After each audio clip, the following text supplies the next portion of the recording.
first, let's get right to Colleen Marshall, live in Washington, D.C. tonight, where just a few hours ago, NBC4 was the only Ohio TV station allowed one-on-one access with Joe Biden. And Colleen, the gun issue is a very personal one for the president, vice president, too.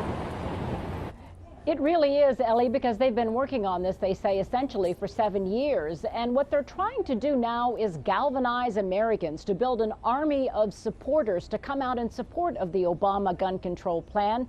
And to do that, they rolled out the generals. Senior advisors to the president met with reporters and also Vice President Joe Biden. He wanted to talk about how the plan would work and why Congress shouldn't do anything to block it. So I support the Second Amendment. I just want some rationality brought into this.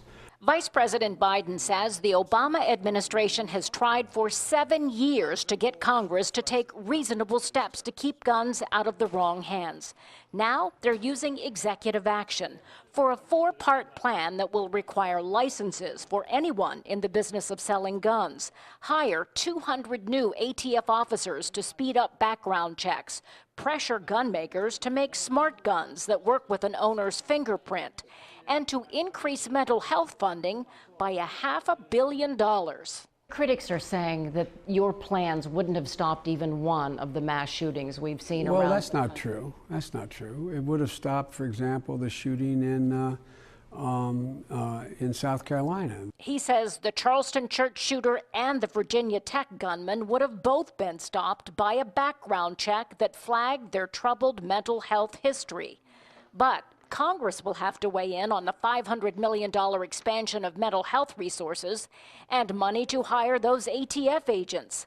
One White House advisor said today that too many lawmakers put their short-term political interests ahead of the greater good. That the part that frustrates me is not their position, but their distortion of our position. If you notice, you read some of the websites here, we're saying what we're trying to do is confiscate your weapons. Take away your right to have a shotgun. This has nothing to do with any of that, what we're talking about.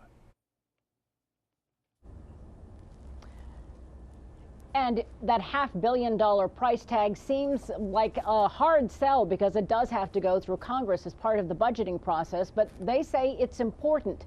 They say that last year more than 30,000 Americans lost their lives to gun violence. 2/3 of those deaths were due to suicide.